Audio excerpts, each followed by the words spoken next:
Hey, listeners. My name is Elisha, the founder of the Witnesses podcast. It's so beautiful to have you listening to our podcast. And I want you to know something that means a whole lot to me. Thank you for tuning in. And one thing I love to tell all of our listeners is it's not just about you listening, but listening to understand. Understanding is the most important thing. So important. So, you have to listen, learn, and practice. Thank you so very much and happy listening. Hi, Drewbie. It's so nice to have you on the show. How are you doing today? I am crushing the day. How about yourself? I'm crushing the day as well.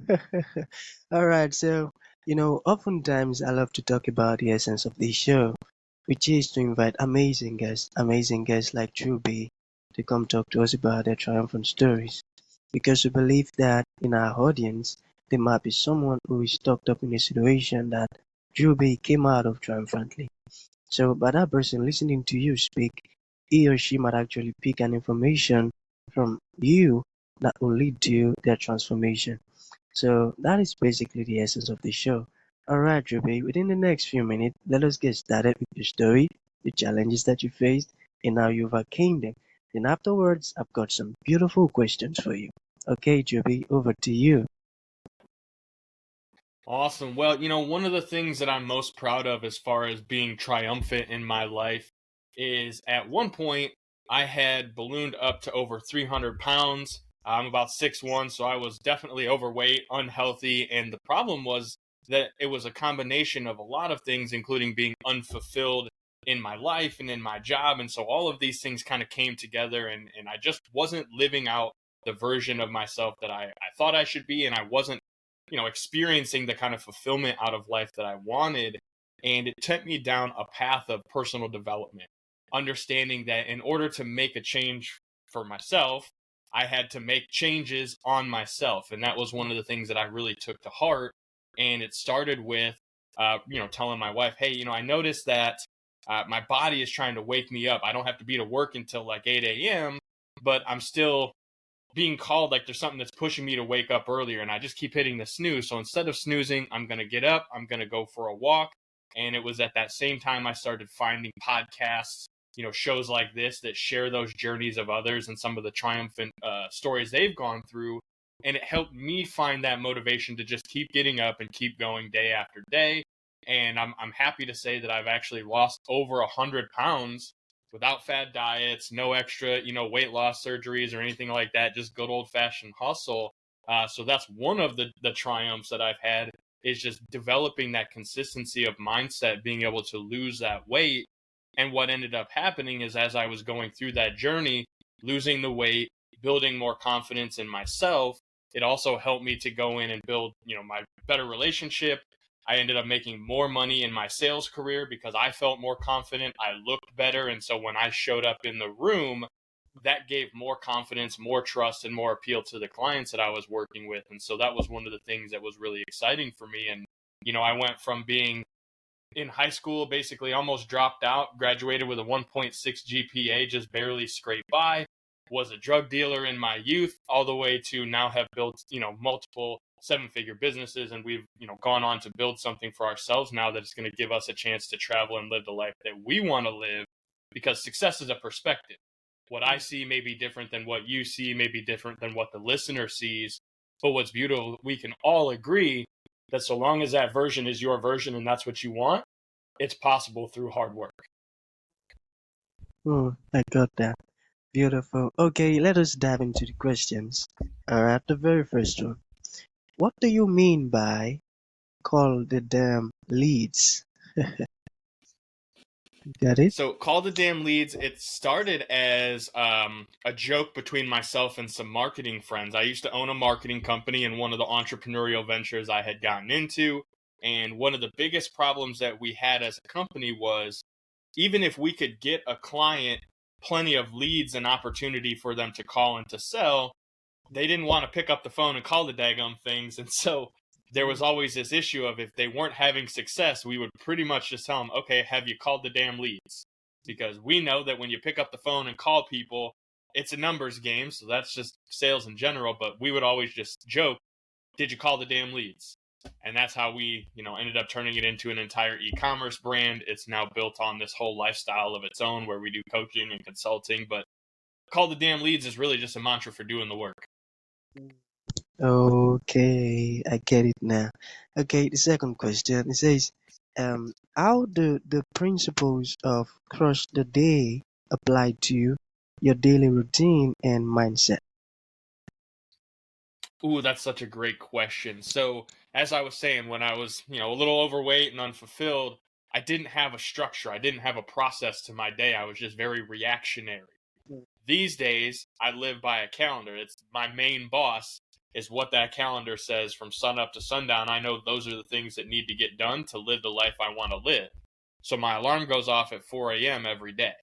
And the first thing I do is get up, drink water, read, meditate, do my gratitude exercises. And that's super important because a lot of times what people are guilty of, and I was guilty of this and can't say that I'm not still guilty of it on occasion, is if you wake up and the first thing you do is go to social media or you turn on the news and you start seeing some sort of drama or some sort of, just political mess or just things that aren't really actively showing you a better life, well, it's really easy to let that overwhelm you. And then suddenly you look up and your whole day has passed by. You've got nothing accomplished. You've been depressed. You don't feel good. It's just not a great day. And that just essentially means to me, if I want to crush the day, I have to get up and I have to be intentional with what I spend my energy on, where I spend it, who I spend it with, and then be conscious of what the return on that investment is going to be so that I can make sure that I go to bed confidently saying, hey, I crushed it today. I didn't let the day crush me. Beautiful. Okay, still have more. All right, it says, in what ways has social media played a role in your professional success, and what tips do you have for mastering it? Yeah, social media originally was something that I really didn't enjoy. I kind of liked being behind the scenes, kind of a low key guy. As I said, when I grew up, I was into an industry that's not really something you would promote on social media. Um, However, as I've gotten older, I've recognized the value of building strong relationships. And social media is a tool that was literally built to create relationships with others outside of your current, circle of influence.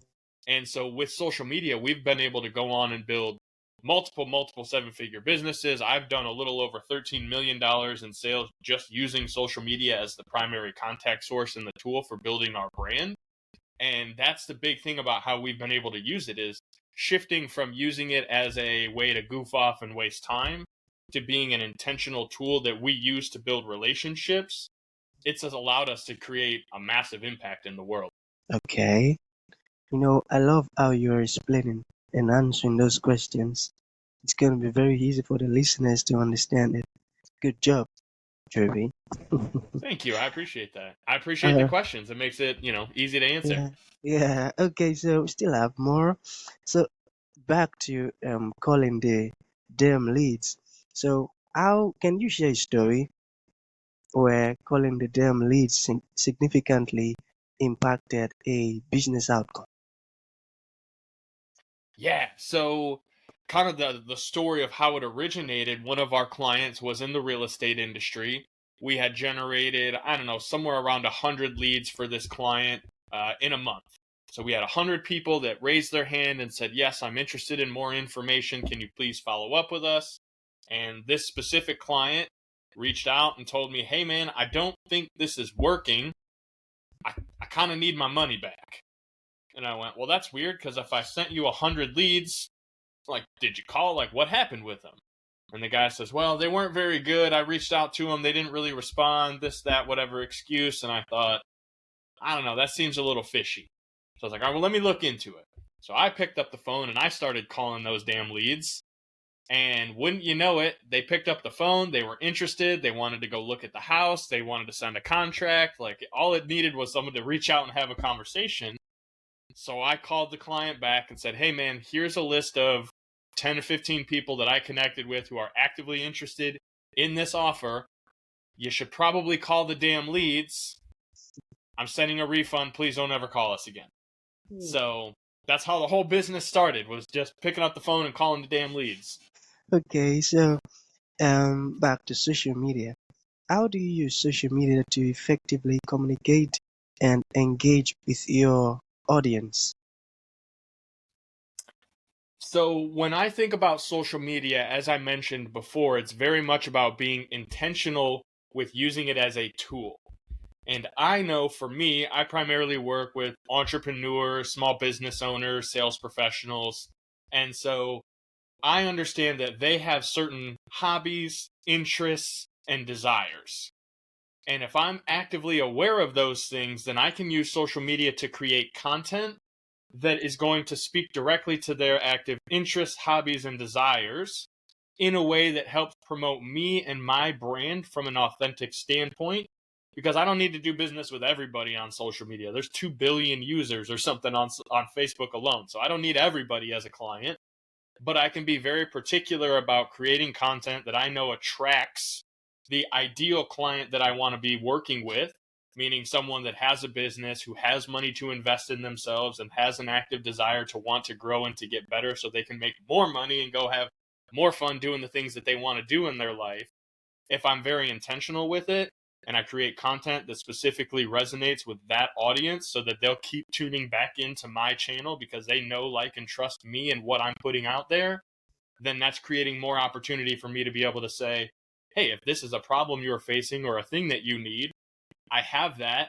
This is what it looks like. Would you be interested? That no, I got that also. Okay, so hmm, the common mistakes. What are the common mistakes that people make in social media marketing, and how can they overcome them?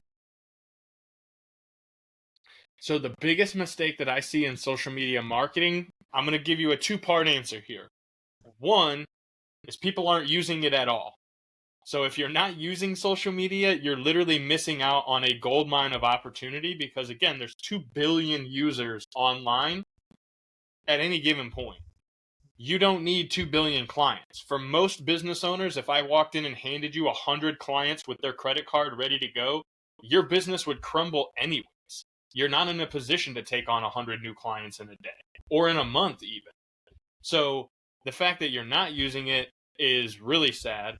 And if you are using it, the big thing that I see people doing incorrectly is they're always trying to sell something instead of using it as a way to build relationships.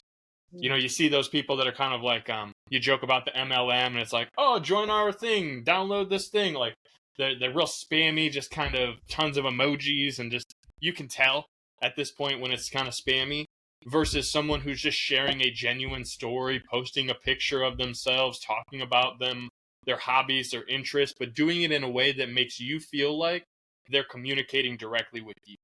So the worst things that you can do is not use it or use it and only try to sell stuff on it. Wow, you're so knowledgeable, Drewbie. Wow, wow, I got that too. Thank you. Okay, so the second to the last question. You've been answering this question so well, and I love that. All right, so in your experience, what are the key factors in creating a compelling social media presence? The key factor to creating a compelling presence is to create content that's educational and entertaining. So think of your social media profile almost like a television channel. You know, a lot of us growing up, we have a certain channel that we tune into because we know what's going to be on at what time and we know what kind of emotional feeling it's going to give us, right? We like to watch the comedy show, we like to watch the History Channel, we like to watch the Nature Planet, right? There's all these different things that we prefer and we tune into because it's educational and it's entertaining and it keeps our attention. So when you're using social media, if you're creating content, you're like a television channel or a television show. You want there to be some consistency in what you're putting out there so people know what they're going to get when they show up. If you're putting it out at a similar time of day every day, then they know they can go back to your profile sometime around there and they know exactly what they're going to get when they're going to get it. So there's that consistency that they really appreciate. Like for me, every morning, the first thing I post sometime between like 5:30 and 6:30 in the morning Central Time, is a motivational quote. Because I know most of my clients are, as again, sales professionals, entrepreneurs, small business owners. They're up early. They're scrolling through the day trying to get started. So I'm just giving them something, motivational to get out there and crush the day. Because I just want to remind them, like, hey, if you're on social media, let's not get distracted. Let's use this as a tool to get forward where we want. So that's my consistency. Every morning, I post something motivational. Now, at the end of the day, I look back over the day and I say, okay, what experience did I have today? What kind of things did I go through? Were there any lessons or anything really interesting, happy that I can extract out of those experiences? And then how can I use that to tell a story that's educational or entertaining? And so, I could go on there and say, hey, I went on this amazing podcast today. And one of the things I really appreciated was all the questions that the host had clearly gone through and done their research and made sure when they had me on as a guest that I would be able to deliver the most value. And to me, that's super important because my time is valuable. And if I'm going to show up, I want to bring the most value that I can during that time frame. And I just really appreciate a podcast host who comes with great questions because it allows me to do what I do best. And I know that brings the best for their audience. So I could just tell that story at the end of the day and people are going to relate to it. If they have a podcast or they like listening to podcasts, now there's something of interest to start a conversation. Beautiful, beautiful. I love that. Okay, Drewbie, in conclusion, let's say there is a piece of advice you'd like to give to the audience. What would that be? And let's say there are some people listening who would like to reach out to you, learn more about what you do. How can that be possible? I would tell them to keep crushing it and to call the damn leads. Because that's the best thing that you can do is if you just keep moving forward and you keep doing the work and you call the damn leads, eventually things are going to work out and you're going to get where you want to go in life. And if you'd like to know more about me, my story, how you can utilize the systems, the processes, everything that I utilize in my whole business, you can go to callthedamnleads.com/book offer. I have a free PDF version of this book that I launched in January. It's all about Call the Damn Leads. It's all about how you can use these processes to make more sales in your business so you can make more money, to buy back the time, to go live the life that you want to live. Because we all know how to make money. Time is our most valuable asset. So if I can help you find more time in your life through these systems and processes, I know it's going to be extremely valuable for you. So callthedamnleads.com/free book offer. I'd love to hear from you.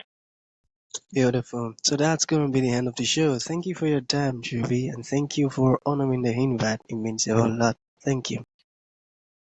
I appreciate the opportunity, and I hope the listener takes something away from this today. Thank you for tuning in to this incredible episode. Your support means the world to us, and we truly value you. We look forward to having you join us for the next episode. If you enjoyed what you heard, please consider rating and reviewing us on Apple Podcasts. Your feedback is greatly appreciated.